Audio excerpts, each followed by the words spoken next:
3, 2, 1. Bam. What's up, Monica Perez? So much has happened since last time I saw you, Clint. I don't think I could even answer the question. Well, we do have just in all fairness, me and you do have some show prep we do. A little bit, not much. And it always seems to change. So I want to talk about the 8th Amendment, but then I want to find out about you got to experience some of the travel chaos last week. And then I've got a list of things that you and I are going to talk about, a little bit about a cashless society. And then I'm going to go through your Twitter feed, but I also have a long list. So we're going to squeeze a bunch in. With that being said, ma'am, give us what your take on the 8th Amendment is. All right. Well, let me read the 8th Amendment to you. It's a short one, could be the shortest one. Excessive bail shall not be required, nor excessive fines imposed, nor cruel and unusual punishments inflicted. It's a pretty general thing. It doesn't really say who it applies to or to whom it applies. But I read a little bit about it. The reason the 8th Amendment came to mind is I was looking into all the rights the Bill of Rights that were violated in the Bill Cosby case. Ooh. Bill Cosby is someone I call a sacrificial wolf, like Harvey Weinstein and Alex Jones, people who are very unsympathetic. So, when a precedent is set to fudge their rights or persecute them or prosecute them without strictly adhering to their rights, people have a hard time defending them and arguing against it because they're wolves. Right. So they're not sacrificial lambs, they're sacrificial wolves. I made that up. I love that one too. So with the 8th Amendment, I was looking at Bill Cosby and all the Bill of Rights that were the rights in the Bill of Rights that were violated in his case. And I just was reading them one by one, and the 8th Amendment was among them because his case was, they decided not to prosecute him at first. Because there was a witness that said the woman who was accusing him had plotted to blackmail him and actually started the relationship for that reason. This guy just didn't think a case could be won. There were statute of limitations issues. The first jury was hung, all this kind of stuff that made it feel like his conviction was implausible and that it would be overturned on appeal. And he is blind and old and absolutely probably incapable of ever committing those crimes again. So for them to have him start serving his sentence before he went to appeal, because he asked to just delay the sentence until he could go through appeal, which, okay, that is rather an ask, but I thought that was the right thing to do and that it was cruel, intentionally cruel to do to him, put him in jail for that. And I also thought it was political persecution, so that the things that he said about politics was why they were putting him in jail for something unrelated. And it made me realize that with the 8th Amendment, it's not just that they don't want you to be overly punished. And I never read anyone say this, but it's clear to me that if you wanted to take somebody out of the system, you could impose on them a really extreme punishment or get some other kind of political concession by taking some minor infraction and overly punishing them. And they did the same thing with Tommy Chong. They threatened his wife and son with 99 years in prison for selling bongs that they fully entrapped him into doing. That Maria Butina, the NRA Russian chick who really loved the USA and the NRA, and she was kind of libertarian, they put her in solitary confinement for, I think, 18 months until she took a plea that she was a Russian agent, which there was no evidence against her, but they needed a conviction, and they can call that a conviction. And I think she's the only person who has been convicted of Russian interference. So the thing about the 8th Amendment is it really has broad implications. It was originally interpreted as applying to the courts, but Patrick Henry and George Mason insisted that it applied to Congress. And from what I understand, it does. I didn't keep digging into it, but I think it applies across the board. And I think there's a group of people that also say that they kind of got Flynn recently, when through the Russian gate, one of the reasons he kind of pled guilty to that silly thing that he said he did when they were out to get him was because they threatened to go after his son. Oh. And so I guess my one of the things I wrote down when I knew we were going to talk about this one is the cruel and unusual punishment part. That cruel. I just think as we get further down the discussion of what's going on in society, and you and I have talked about it before, it is so important to have common definitions and what that means, because whoever's in power or whoever's controlling the button at this time, they can redefine things. We're seeing now racism's getting redefined. Everything gets redefined based on who's got the leverage. I'd like to take a stab at defining it. I would say unusual. I would, in going to what I think is the real risk of violating the Eighth Amendment, that's political persecution. I think that an unusual would mean your case was handled differently from other cases. I would say Cosby, Butina, Tommy Chong, they were for political reasons. Every one of those for political reasons, their punishment was unusual. And cruel, I think you could find it as being vindictive. So when the judge, like with the child molesting gymnast doctor, the judge took like a really long time to make probably an unprecedented moralizing statement against this guy.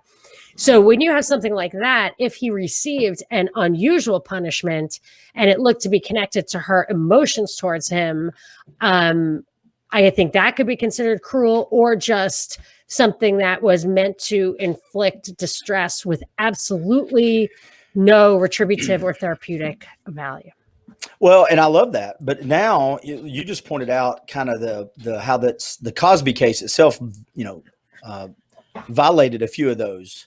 And so now that it's been done, that's my fear, is because there's no standard, which is the Bill of Rights, which we actually hold ourselves to. It's kind of a moot point. We're like, okay, well, it's a standard, but only when it benefits us, is it a standard.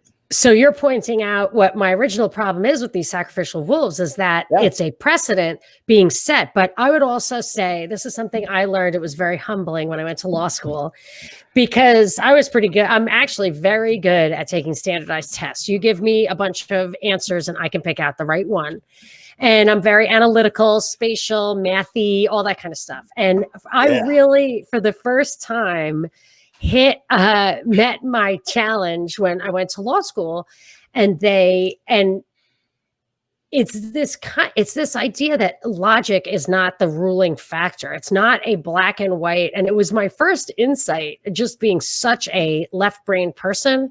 Right. It was my first insight into the nuance of humanity. And so when I look at libertarianism, for example, and now I'm thinking of agorism, where you kind of get off the grid, grow your own stuff, trade. I realize that liberty is not, it's deeper than that. It's about your self-ownership, your autonomy. These are things that are essential. They're more complex, more dimensional. And that's true for the law. And so I heard once that there are three professions: the clergy, medicine, and the law. Meaning like a calling, a vocation. And I think it's because you have to have a certain gift to really be a jurist, which is a judge. I don't have that gift. I'm absolutely black and white. It's very hard for me to understand what's correct, what the real human nature legal issue is, where this is how the world will change if the law is read this way. And that's when I think you need real purity of intention and a competent jurist to execute this stuff. So when they start saying they're going to have AI and robot judges, I mean, it just really makes my blood run cold. Well, yeah, and I cannot remember where I heard this. I'd love to take credit for it, but I'm going to rack my brain and try to remember it. I know it was on a podcast, but there's two types of people when they see a fence in the woods. They run into a barbed wire fence and they just cut the fence. Why? Because it's preventing me from getting over there. And then there's the type of person that doesn't cut the fence and figures out, why is the fence there? So why was this originally there? It's kind of the same. I think you're describing my marriage. I'm the one who's like, why? I do ask, why is the fence there? Well, that's the point. it's not there anymore. Thank you. A lot of people approach these things like we see it nowadays in society. Let's tear everything down instead of stopping to realize why was it put in place to begin with? What's the good it can do? And I think that's the line we have to walk when we talk about laws too. Why was the law originally put on the books? If it's not a good law, let's go through the process of taking it off. I really wish I had been that expression, youth is wasted on the young, just like rings in my ears, like probably on a daily basis. And I went to law school. I wasn't even that young, but I was in law school and I just didn't really fully understand that there was something that I could have learned there. And I definitely picked it up, especially from my peers, the other students who were much more well-suited to this way of thinking than I was. Really learned a lot from them. But that you can have this, that a policy, that's how you're supposed to think of it. You're supposed to think of the impact. You're supposed to think of justice, but you're supposed to think of the real impact. So there was one thing that just blew my mind, which was, if a law can't be enforced, it can't be a law. So not that if a law can't be obeyed, it can't be a law, but if it can't be enforced, it can't be a law.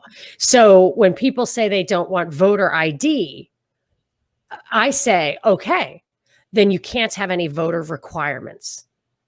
Because the way to enforce the requirements for a voter, citizenship, residency, whatever, is to prove those factors, citizenship and residency. So I have a friend who doesn't believe in voter ID laws, which I think is a very racist position, actually, because they say it's racist to expect somebody to come up with an ID and that people are not capable of it. It's just, there's a funny video in Harlem of like some guy walking around saying like, do you have an ID? And like, what the fuck are you talking about? Yeah. So I think it's an insult to say people can't get an ID. Yeah, it's not true. It's like not the real reason. Although, so I was saying to my friend, she's like, they shouldn't have voter ID laws. And I said, that's totally fine.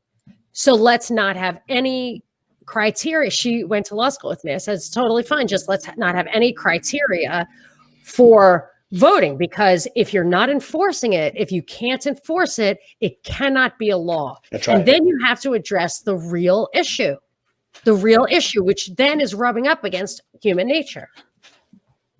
All right. Or the nature of the structure of society.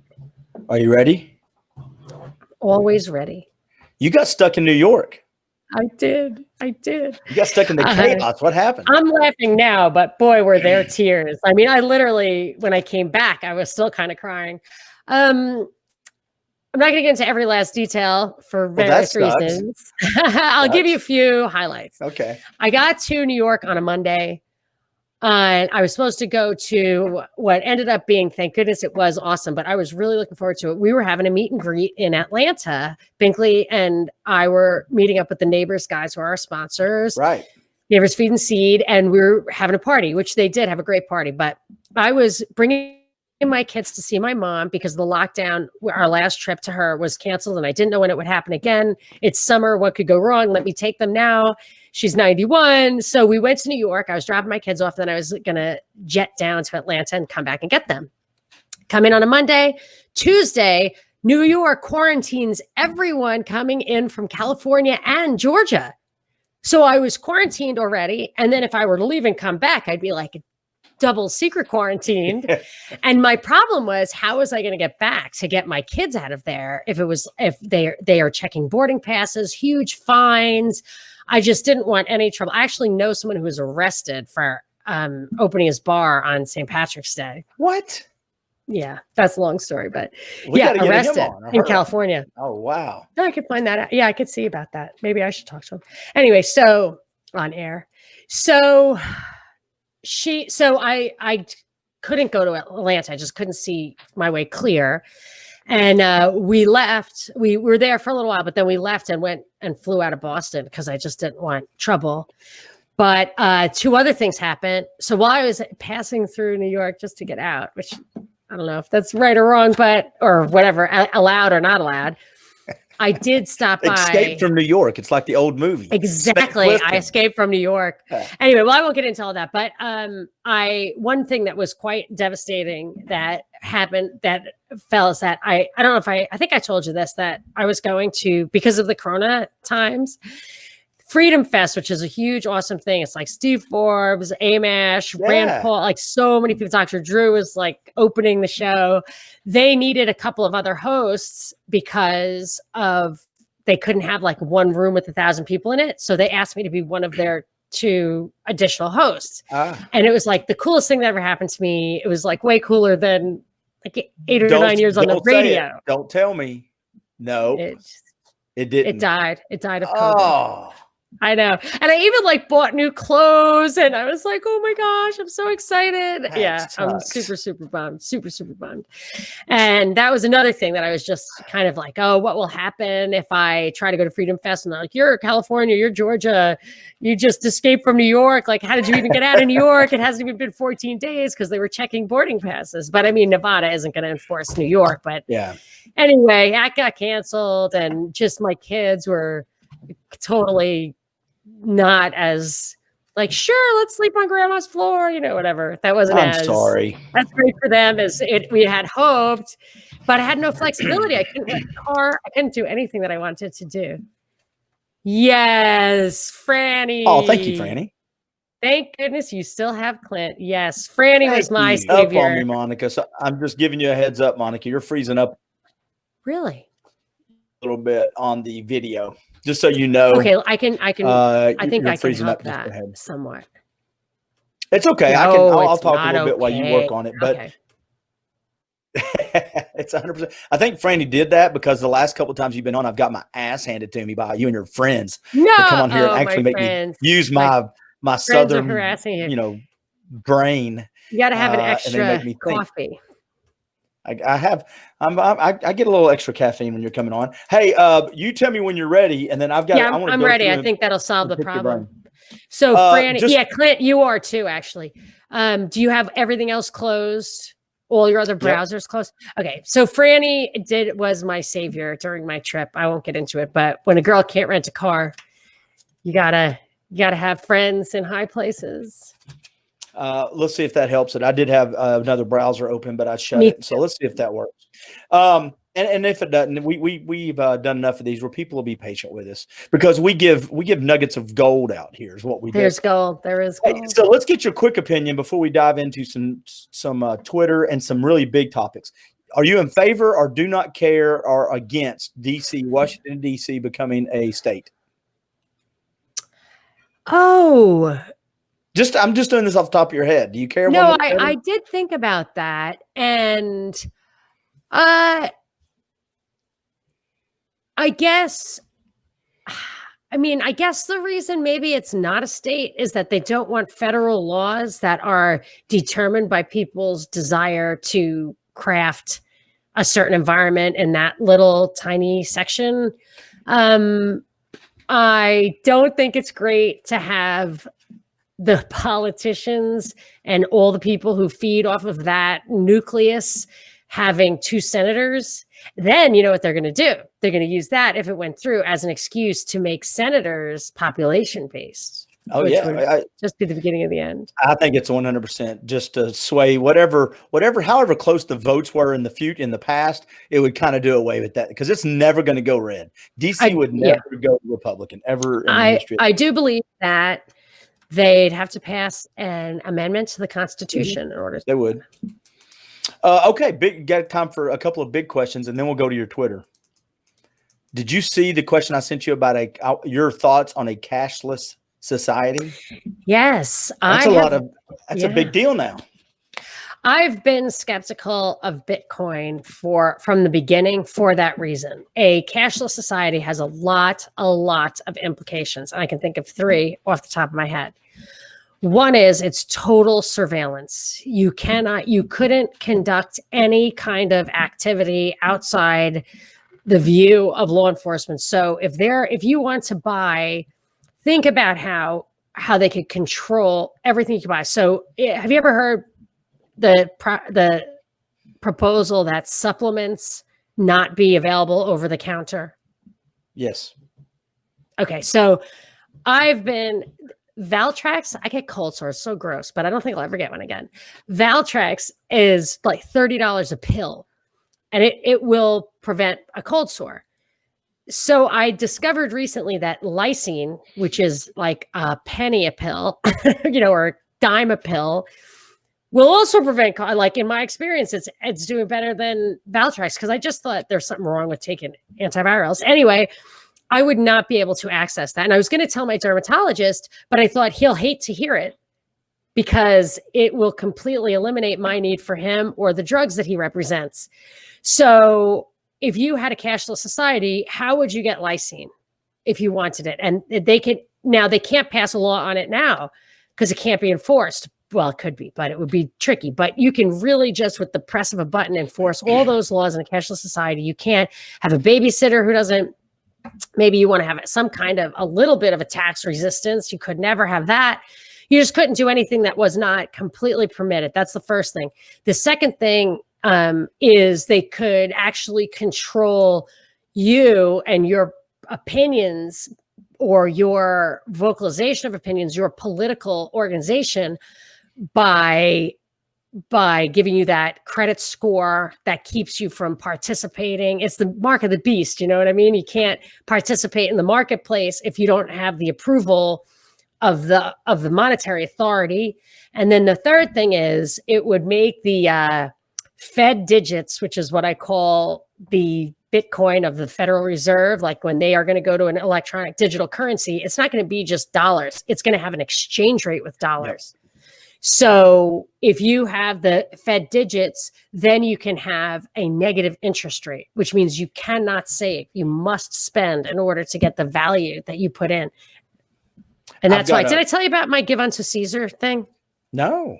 All right. I'll tell you when you're ready. Well, all I was going to say was, China's got the social credit score, and I read up on it just a little bit. And this was an 2-year-old article I read, but based off that algorithm they put together, it can limit what schools you go to. It can limit what jobs you get. It can limit what groups you can join. It actually can limit the speed of your internet. If they've judged you've been on too many video games for too long, your internet actually gets adjusted based off how much time they deem necessary. And then I thought of this one too. Eventually, it's going to be, have you had your vaccines? Yes. There goes your social credit score. You're a good kid or a not good kid. If your credit score is connected to your debit card and that's your only way. And I actually had thought of a long time ago, if they have that level of control, they can have graduated sales tax. So if you get one ice cream in a week, like you have your normal 10% tax, but if you got 2, it would be 20%. If you got 3, it would be 40%. Like that's how they cover healthcare. They could control everything. And here's the problem with enforcement. Smoke as much as you want. Smoke as much as you want. We'll just tax you more. Yeah, well, that's how actual insurance works, is that if you smoke, your insurance premiums go up, but it's completely valid based on analysis that is a pure like market clearing position. But I feel like once they have a level of automation where human beings are not necessary, even to figure it all out, they can have AI figure it out, and they can have automated systems for it, and the server capacity, fusion centers and all that. That's what was stopping the surveillance state. The total surveillance state is that it needed to be automated. You just couldn't have human beings controlling human beings to that level.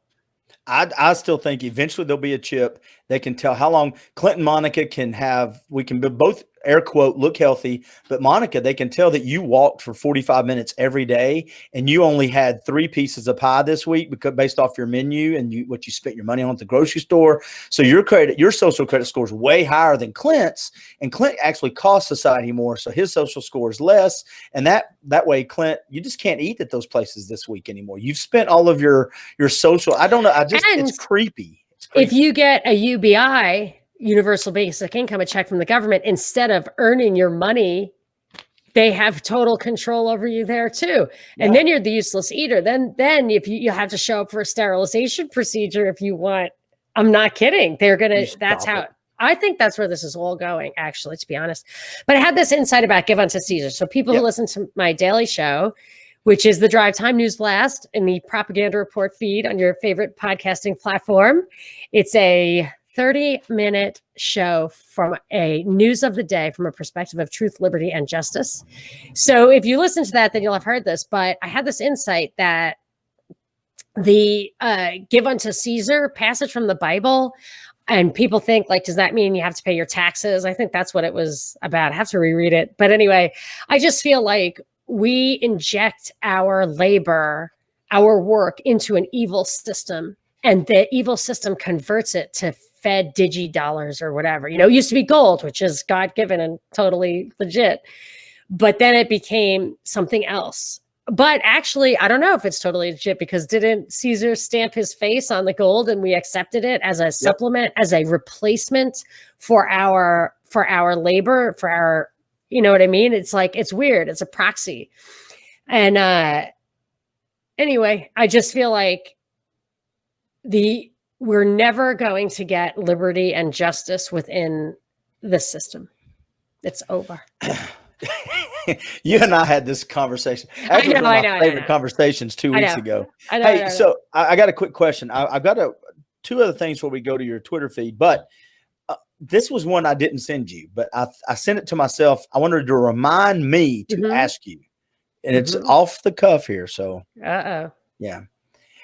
What is the ups and downs? I think I know the upsides and I think I know the downsides, but you're a very, and I don't want like the word cynical, but a critical thinker. So you skeptical even is fine.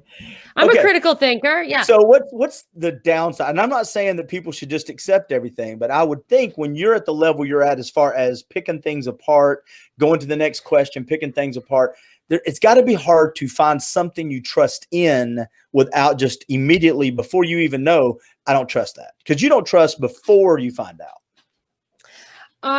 Discernment is an important characteristic to have. People don't usually, I actually called it truth dar before I realized that it's a concept that's critical to all moral beings, is discernment.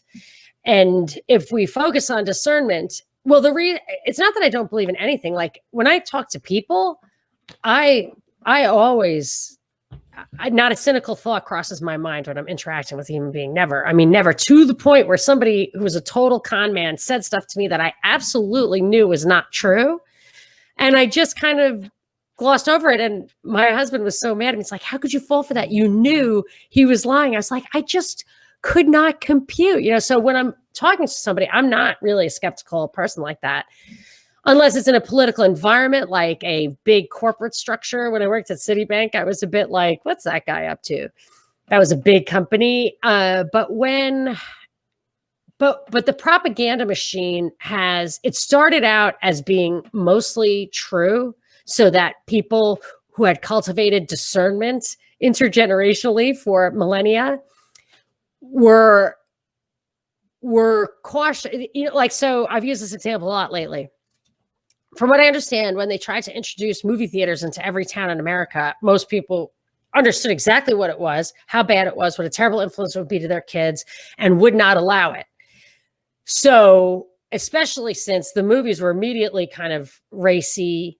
And so then they implemented censorship laws, and that over time got people to relax and bring the theaters in. Then they got rid of the censorship laws, and then it got to be what people were afraid of. But then, as at the same time they dumbed people down, like the dumbing down of America, which has been happening absolutely for the past 100 years at least, it has gone in lockstep, where basically they don't even have to give you much truth, because our people's discernment is so poor that if I read anything from the mainstream media, I can be confident it's serving an agenda, either to push an agenda or to cover up something that's counter agenda, and it may or may not have truth in it.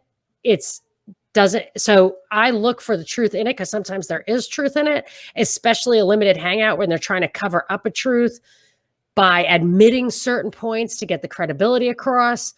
But I will always approach anything in the mainstream media at least to figure out what the agenda is, not even necessarily to dispute the facts. But when the narrative doesn't hold together, then you have to actually look at the facts. Does it get tiring though? I guess my question is, other than that, sorry, was that not? I thought that was kind of no. It was the question, but I mean, do you get tired of it? Does it get a heavy thing? Do you sometimes you wish you could just go, oh yeah, CNN's great. Oh, I do that every once in a while, and I'm always wrong. Like I'm absolutely always. It's like embarrassing because I'll say, "Oh, well, whatever," and people are like, "What are you, stupid?" I'm like, "I don't know. I was just trying not to be such a Debbie Downer all the time." Trying to have a day when my brain wasn't working overtime. Damn it! No, it's not. It's not the negativity of it. That's actually kind of solving puzzles, cracking codes. I actually think that's kind of fun.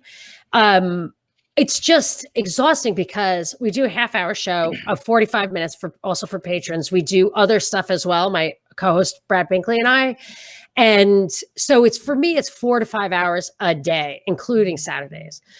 And I just have like so many personal responsibilities with these kids, especially being home, that it's physically exhausting. I'm like tired all the time for no good reason. Maybe and the gyms are closed. We have a couple of questions I got for you. Here we go. JJ. I should have. You got your glasses, and I always forget mine every time I do. I'll read them. Okay, thank you. Okay, Jason says, with giving unto Caesar what is Caesar's, Jesus was, as usual, directing the attention to the higher ground of God's authority rather than to Caesar's, pointing out that man also is, in a sense, a coin bearing the image of his maker, God, and commanding that men should not merely pay taxes to those entitled to receive them, but also render God his just dues, which is a higher and more righteous allegiance and obedience. And this was my sermon for the day. I'm getting a little choked up there. Wow. That's JJ Boogie, a fantastic guitarist and drummer and other things. Oh, and speaking of, hey, JJ, I posted something on my During the Break page and my Marketing Mix Radio. That's a guitar, a guy playing the guitar for like 50 or 60 years ago. You should go check that out. I've got a bunch of buddies that play guitar. So if you're interested, do you have a gig tonight? I know you had one last night. So I really have to reflect on what Jason just said because there's a lot there. Uh-oh. You're distracted. I totally am sorry. Like I'm you okay? Blowing up from kid stuff. Yeah, it's all right. Oh, if you need to take a break, go take a break. No. The show must go on. So I have to really think about that. Not because I learned the Baltimore Catechism. The first thing in the Baltimore Catechism is, who am I? And then the answer is, I'm a creature composed of body and soul made to the image and likeness of God. So I have to really reflect on what he's saying. And I'm not trying to get it wrong. And tell me, JJ, if you think that that what I'm saying is actually wrong, that injecting your labor into the system is giving a part of yourself into evil. It's kind of like the possibly moral obligation of having a tax revolt or having not paying taxes. Is there a moral high ground in withdrawing your contribution to an inherently evil system? See, and can you put that up so people can see where JJ is going to be? Yeah, I will. But we were finishing this conversation. No, it's okay. I'm going to put it up. But I think too, I read this. That's why I like reading stuff, because we have different perspectives. I read that, and one of my first takeaways, without giving it much thought, is if we as humans are going to give this much conversation about taxation, I think we do forget sometimes what we owe to God as far as being a human being and good to our fellow citizens and his due respect. You know what I'm saying? We talk about taxes a lot. I think sometimes we forget about this side of it a lot. I like that. That's absolutely true. Yes. I'm telling you, I got to reread it. I will too. That might be a topic for next week. Yeah. He's at Prime 120 tonight at 8 in Woodstock. Oh, I so wish I could be there. The last live show I went to was JJ Boogie with Arrested Development, my favorite hip hop band by far, in Vegas. Yeah, I've listened to my daughter, who loves my old music. You know, she loves them all from the 60s, 70s, 80s, and 90s. Oh, that's she calls great. Old. But the other day, just so you know, we listened to a couple of those songs, Tennessee and stuff. We went back and listened to it. Fun. Oh, yeah. Absolutely fantastic. All right. So let's do this. I'm going to have to give that one some thought. I may actually address that thing yourself. later. And that's great. Because I love that. Do it. And don't forget to wrote me in or whatever. Send me in and give him credit. That's a great comment. I'm not used to thoughtful stuff from the people that I know. You've got really thoughtful. My guys just, call me names and stuff. Come on. Hey, stick with me. You said something. you said something on Twitter that you posted. Let's talk about it tomorrow. It was a quote from Germany about freaking bananas. Yeah. Defunding the police and brown shirts. And so where did you want to take that? I wanted to, can you read the meme, the whole paragraph, or do I need to do that? I'm happy to. Let me do it. You might have to, because I've got it, but okay. I got it, bro. Thank you. So somebody, I don't know how I stumbled upon this, but it was just like a, meme, a picture, a screenshot of a passage from, I don't know where. It was not attributed. There was no quote. And it just pointed out something that I had suspected, but I had suspected it just from just thinking it through without realizing that this was something that people had already thought of. And it's this quote. Well, I can't find it. I mean, it's messing up the computer. Let me just tell you. It said Hitler defunded the police so they wouldn't interfere with his brown shirts. Right. And I said, exactly. Or there it is, whatever, because I think they're not saying disband the police here. They're saying defund the police. And then at the same time, the Republicans and the Democrats both have competing bills in DC that talk about how they will fund the police if the police answer to them. So to me, the people on the bottom are creating a vacuum that the people at the top are poised to fill. And that's intentional, in my opinion. And my objection to it is that the local police and the feds provide checks and balances to each other, or at least the locals provide it to the feds. And you could have national pedophile rings if you had no local police to eyeball it. I mean, I'm not talking about an anarcho-capitalist society that would have but you're kind of beholden to them under this constrained society. If you're going to have the police, I'd rather it be local than up there. And I was just pointing out that was a good point. And then people were like, oh, this has been widely debunked and blah, blah, blah. I was going to say, Black Lives Matters. They're not Nazis. They're not. They're communists. They're communists. But what, not the statement, right, but the founder. So people were getting all mad at me and retweeting it hyper a lot, not mad at me. But one of the people who were debunking it said, put a USA Today article up that in my mind, didn't debunk it at all. And then there were some quotes from the Holocaust Museum that absolutely went to the point I was trying to make, but I don't think that was the point other people were trying to make who had already seen that. I didn't know that it was in wide circulation, but the point that USA Today and the Holocaust Museum made was that they consolidated all the police forces and controlled them from the top. So they weren't independent anymore. Right. And by incorporating the actual individual policemen, they had a certain level of kind of trust in the community, but they were now answering to a different authority. And because they were policemen who have been trained to just do their job, just obey the law. That was the big problem with the Nazis, is that people, I mean, lots of problems, but that's what was at Nuremberg. That was the thing people said. I was just obeying orders. And that's that you don't want those orders to come from somebody you can't even identify. So I've looked into this in the past, and it's kind of debunked, but not kind of like the way you were saying it, though. Yeah, that's all I ever even read. It wasn't really that they got rid of it; they just assimilated. They just ate it. Right. They just kind of wrapped themselves around it by starting to pay for it. That's right. And Clint, now the guy that was telling Monica what she could do 6 months ago, and I'm trusted. I'm telling you this. I'm telling you stuff now, and you know me, but the orders and the intent are something completely different. The meme is in 1933, because I found it right here. There we go. The meme is in 1933, Hitler appointed Hermann Göring Minister of the Interior. His first orders were to defund and eliminate the police department so that they would not interfere with his brown shirts, whose mission it was to riot, burn, beat up, and kill citizens in an effort to sway the elections. And so I just wanted to give people what we were talking about. That's the quote. That's great. Thank you for finding it. It was making my computer freeze up to search for it.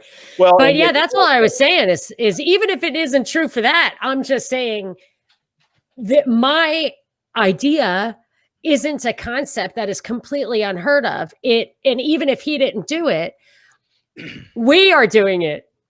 And I would say that's why we're doing it. Not the people on the ground who are rioting and protesting. They're doing it for what they're told. You know what I mean? They have people at the top, an international organization whose policy agenda is obscured. And I don't think it's that obscure anymore. We've heard videos, we've seen videos where they are from their own mouths. They are trained Marxist event planners, and our deep dive. Yeah, and so just to be honest with you, I think there's a big power vacuum happening right now, and they're just stepping in to fill. They're creating the vacuum. Let's get rid of these people, and then they're going to step in and fill it. And I saw an interview with on a cable network where this exchange between two people, and one of them said, this movement is only about this. And then you go and I listen to your podcast and you hear actual clips from the founder's mouth that says, no, our movement is about many things. It's really not just about police brutality. It is about the family, the nuclear family. It's about, and it's worldwide. So it's from their own lips, they're saying, this is who we are. We're using this to get that. And people still don't wake up to it. It drives me insane. If people want to hear that for themselves, it's Propaganda Report episode 187. So go to Propaganda Report podcast feed. And I think the title is Brainwashing the Masses, Brainwashing the Masses. Good. And it's a must listen. It is my most, and it's only been up for, I think, a week. And it's the most downloaded show we've ever had. It's good. It's good. It's real good. Okay. Let's do this. Let's jump into your Twitter feed. I'm trying to see if I missed anything. No, we did see, you might've seen Don Lemon before I get into your Twitter account. I sent you some stuff. Don Lemon I don't know if you know this. He did mention on CNN that Jesus was admittedly not perfect. I don't know if you saw that interview. What did he mean by that? Oh, he was talking with who's the other CNN host, the big one, his brother's governor of New York, Cuomo. Oh, Chris Cuomo. Cuomo, yeah. So him and Chris were talking, and he said, "Listen, I don't know why we are putting these old politicians. We're making deities out of them." He goes, "Even Jesus, when he was here on earth, was admittedly not perfect." And everybody was like, who admitted that? Who admitted that? No, I would answer that. First of all, you're not making deity. Those statues, yes, I think that heroes and villains are used by the political class to control the people, but I think that Trump said it too, but you are supposed to leave that stuff up generally to understand context and progress and whatever. I'm not getting into that right now, but Jesus definitely expressed emotion. He turned over the tables of the money changers. And anger is a vice. So I don't know, but Jesus was incapable of sin. Obviously, so was Mary. And if that's the measure of perfection, I would say that's obvious. God did forsake him on the cross because I thought of this, or my mom told me this, that God could not be in the presence of sin. So when Jesus took on all the sins of the world, God had to go. So how would it have worked if Jesus were not fully human and capable of suffering and all that? So it's, perhaps it's a mystery that is hard for our minds to understand. But as a wise English teacher once told me, Mrs. Nowicki, that these mysteries we do not solve, we accept. So two things. First of all, I think that, in the Bible, it says you can be angry without sin. So I don't think anger is an emotion. I don't think being angry in itself is a sin. I think how you process it, why you're angry, how you handle that. I think that's just my opinion. Second, what English teacher did you call? What was her name? Mrs. Nowicki. I'm going to start using her, Mrs. Nowicki. Yes. Whenever I want to say something that I don't want to get in trouble for, I'm going to say, listen, one of my good friends, Mrs. Nowicki, because that sounds like something totally made up, like a surname or something. I can just hide behind it. Don't get pissed off at me. Miss Nowicki said that. Made a lifelong impression. I cannot say a lot without thinking of her. That's not proper English, Monica. That's beneath you. She would have hated me. So let's go through your Twitter feed. We got a few minutes left. You want to? Sure. Okay, so a couple of days ago, you posted something. The CDC director says agency won't revise school opening guidelines despite the White House push. So what do you think? First of all, that's a deeper issue to school openings, correct? That's not just about school openings. Well, all this stuff is about the left-right thing and the fact that Trump and the feds and the state are battling out their boundaries. Yeah. So the Wall Street Journal quoted Fauci this week as saying the federal system is usually good, but not in this case. So that's really, I think, what's at stake here. I think that's what they're doing. I think they're restructuring the legal architecture of this country, like Michael Chertoff insisted that we do when he became the second Homeland Security chief. I don't know how the nuances are going to shake out on this, but I think many things I tweeted that some you picked up on, some I tweeted after you sent it to me because I was doing a little additional research, talk about how the masks have never been proven to be effective, even in a surgical environment. There could actually make things worse. There's a theory of that. There definitely needs to be more study on that, whether or not it's possible for this thing to be transmitted airborne.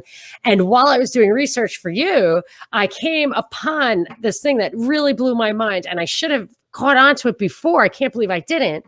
Kary Mullis won the Nobel Prize. He was a scientist chemist, I think, who won the Nobel Prize for inventing the PCR test. Have you heard of the PCR test?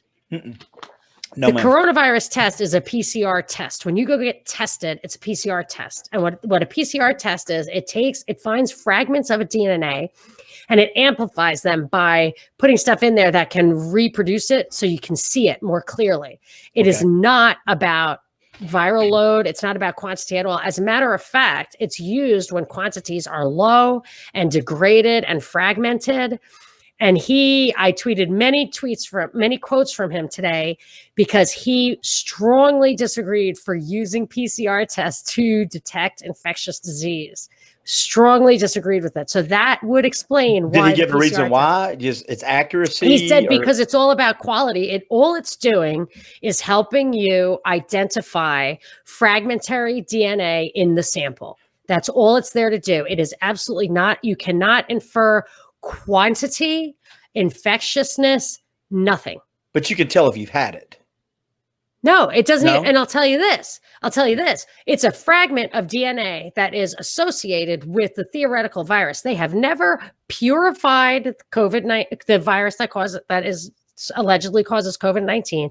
Koch's postulates are you have to take a sick person, extract mucosa or blood serum or whatever from them, pull out the virus, purify the virus so only the virus is present, right? Take that purified virus, expose a healthy person to it, and that person then gets sick. And to really be sure, take that newly infected person and repeat the process. That is absolutely not happened with this disease. So whatever they're saying, they haven't even purified the virus. So whatever they're saying they're finding is not a purified virus. And when they're testing people for it, it has absolutely nothing to do with their viral load or infectiousness. That's why you're false negatives and positives. In my personal experience, there is actually an inverse correlation between people who've had the symptoms and gotten a test and not had the symptoms. So I only know people who have not had symptoms who've gotten a positive and had symptoms who got a negative. That's just my tiny little sample. No, I mean, I'm not saying it was 10 people, it was like 4 people, but I'm like, in my personal experience, there is no correlation, and it would explain it if it's not actually testing what they're telling you to test.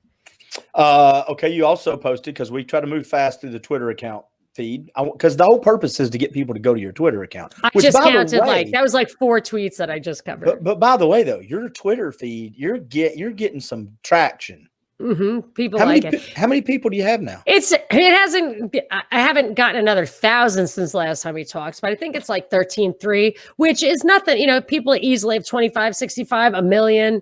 But for me, these are hard won. These are people I communicate with a lot. And I'm kind of up against it because I've been deplatformed so many times that I don't do anything sensationalistic. It's just, I try to offer original insights on the news of the day. You also are not out there spending a ton of money on the publicizing that's a good marketing. Point. Yeah. I mean, they're getting 500,000 people, and they're spending X number of dollars a month. No, you're not. You posted "Holy quid pro quo, Batman," and that was about Ukraine. Batman, with Batman. Oh yeah, the holy avocado toast, Batman. Absolutely. So that was about Biden. And I didn't read the whole thing, but is that about the tapes that came out when they were kind of laughing about the dossier and the documents? No. There's no press. I have to go to Ukraine to get this press. Ukraine is investigating Biden and President Poroshenko, who was, I think, the first elected president after the coup. So the coup happened and they installed Arseniy Yatsenyuk, who Victoria Nuland put in place as the head of the post-coup Ukraine. U.S. did a coup on Ukraine and installed Yatsenyuk. Then they held an election and Poroshenko was elected. There are tapes that are coming out in the Ukrainian legislature where it's Biden and Poroshenko having quid pro quo discussions on Biden says, do not criminally prosecute Yatsenyuk because we think he's probably done some stuff he would not get away with. You back off. The guy says, okay, but he has to put his political weight behind me.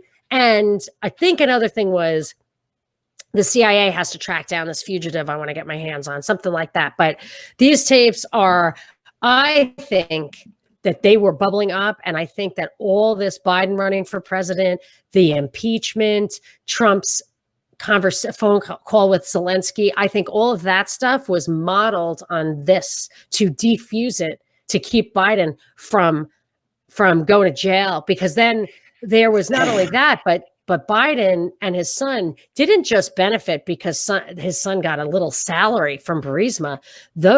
His son, their financial dealings from China to Ukraine will not, in my opinion, would not stand up to any serious investigation. But now that they did, like you said, they went through the Trump thing, everybody now can, if we say anything about Biden, they can be like, it's a witch hunt. It's a witch hunt. And I'll be honest with you, there's one on Dan Bongino has a great podcast, the Bongino Files, and there's a audio clip of Biden and someone talking about. I need to send you the link because it's right up this alley about him getting the prosecutor fired. No. This is one that came out this week, and it's about they were laughing about the documents. I'll have to send it to you. But the reason when I saw this headline is it seems like there's other ones that have come out on top of this. Do you remember, look it up. What was the subject matter? It's him. It's Biden and somebody. I'll look it up. Hold on a second. Okay. But anyway, let me ask you about this one while you're talking. Holy shark repellent, Batman. That's a great one. Who said that? Oh yeah, that's JJ. There we go. Bam, smack, biff. You know the old. Yeah. Oh, it was so great. Let's go to this one while you're talking. I'll look up that thing. The proof is not in the testimony of the scientists, but in the studies themselves. So let's see them. Coronas can spread through the air without any reasonable doubt. Yeah. So you look up that thing and I'll tell you what I meant by that. It was this article that said that 200 scientists agree that coronavirus can spread through the air. So I read it and I was like, I don't care what they agree. I don't care what their opinion is. Give me the studies. I want to see how you conducted that study. And why would you need 200 people's opinion? Just post the study. So I looked at it and there was no study that I could find, no links. The study that they did find, I actually jotted it down, that viruses are released during exhalation, coughing, and I don't know what else, sneezing. And that they are making a lot of assumptions about if it can actually fly through the air and infect another person. And from what I can tell, it is still unproven. It's most definitely unproven for COVID-19. Most deaf, because the only case I ever saw that supposedly proved that COVID-19 could transmit, it wasn't through the air, it was asymptomatic, was that German case, which was totally debunked by February 3rd. And Fauci still cites it, even though it's absolutely wrong.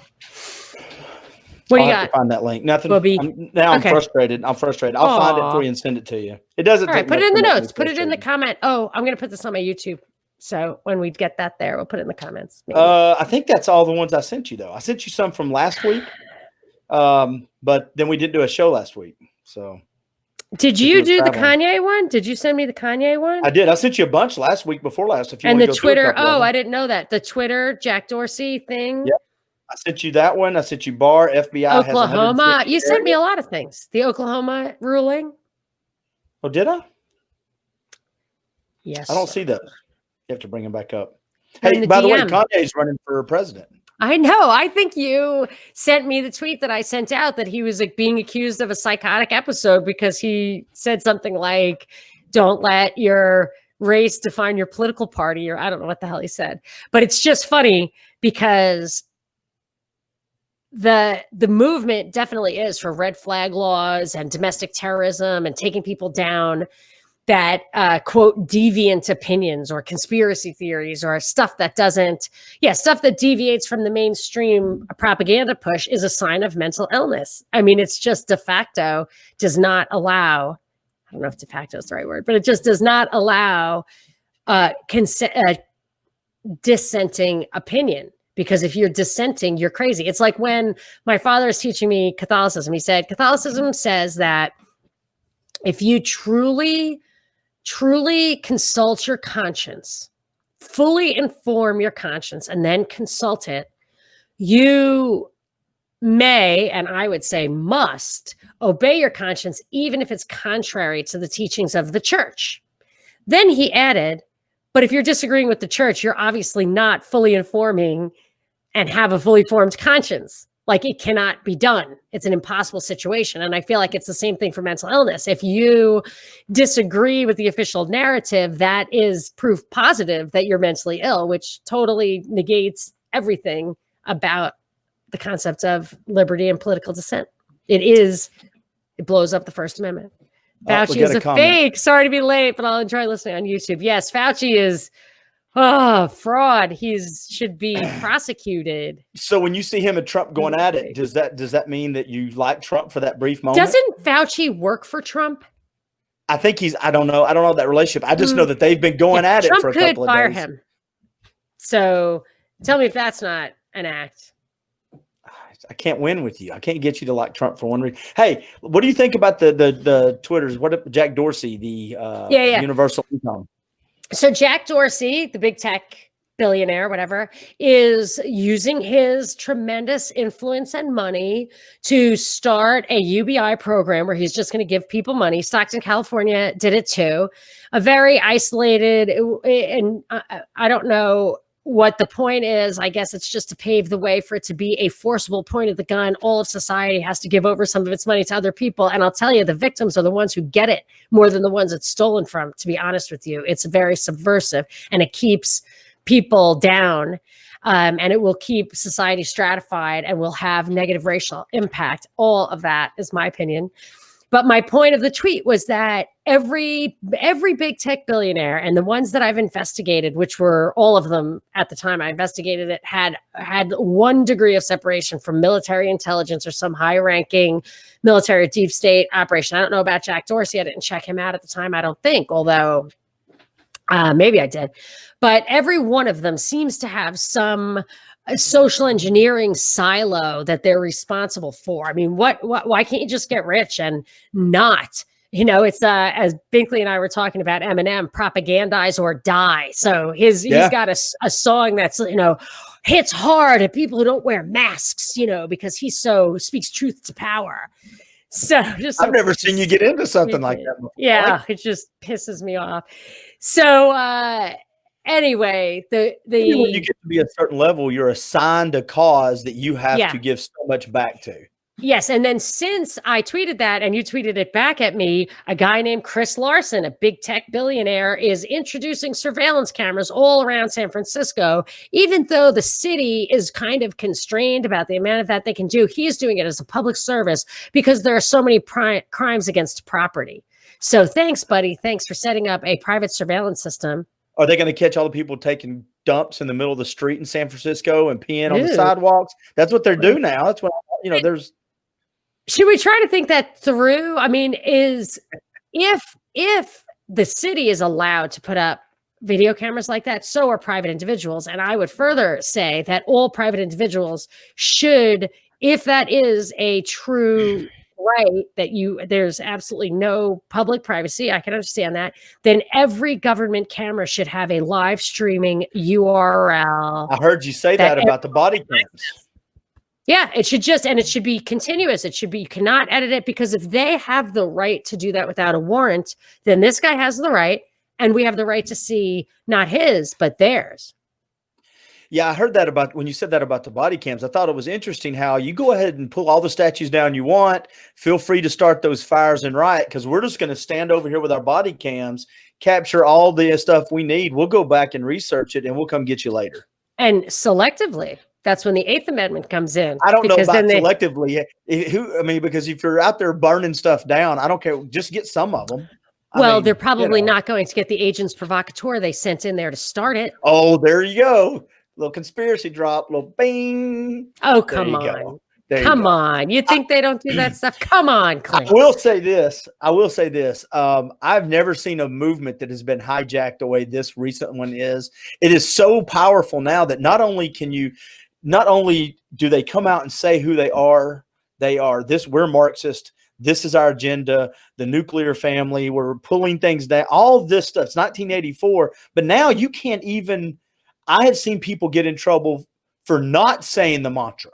Of course. Yeah. That's absolutely happening. But let me just ask you this question. How did this thing get so big when every single solitary action by every single person is illegal in the Corona times? Anyone in LA who was out there. So to think that it wasn't hijacked.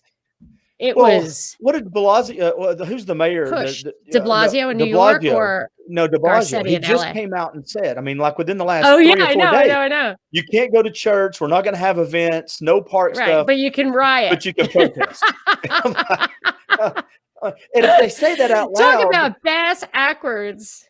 Well, it's just they don't even hide it anymore. They're like, no, you can't go to your. This is where discernment would come in handy. Yeah. If people had the ability to discern, right from wrong.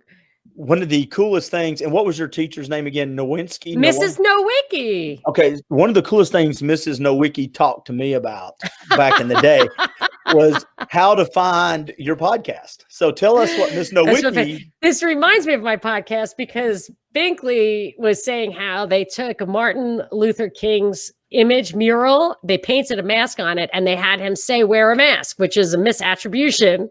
Right. So you're using the icon of Mrs. Nowicki to push an agenda, but it's like an ad. It's like the Jesus thing of him drinking a Coke. Haven't you seen the Abraham Lincoln meme where it says, oh no, I missed it. It's got him standing, Abraham Lincoln, and it says, you can't believe everything you read on the internet, Abraham Lincoln. Yes, I have seen that. Yeah, it was Washington, the one I saw. How do people find you? How do people find me? I am at Monica Perez Show on Twitter, where you can get my little mind vitamins. And I also have a daily podcast with Brad Binkley, my co-host. It's called Propaganda Report. That's the feed on your podcasting platforms. But what we do every day is the Drive Time News Blast, which is 30 minutes of news of the day from a perspective of truth, liberty, and justice. And if you want more, lots more, including cocktail parties, live streaming, early release, all that kind of stuff, you can join us on Patreon. So it's patreon.com/propaganda report.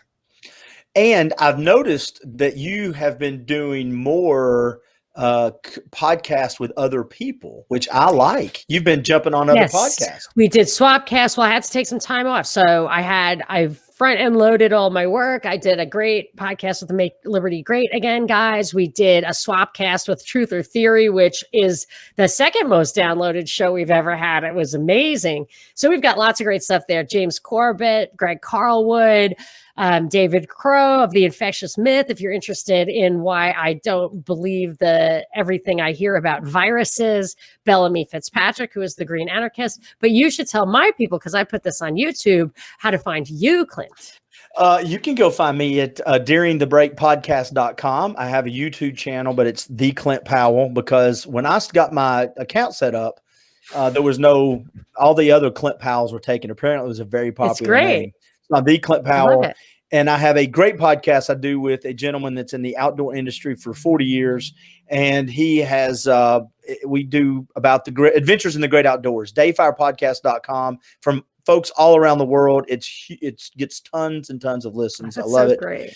And and if you're wanting to sponsor During the Break podcast, you can go to check out my Facebook page or my Patreon too, because, like everybody else, I lost a lot of money when everybody stopped spending money. So we got to make up for it. Sick. Yeah, Sick. it is. All right. Happy weekend. Happy weekend to you and YouTube. This will be on your YouTube next 2 or 3 days. Yes, right? Monica Perez is my YouTube channel, and it's gaining in popularity, Clint. Yes, I'm watching you. You're doing great. Tell Binkley I said hi. Will do. Bye, everybody.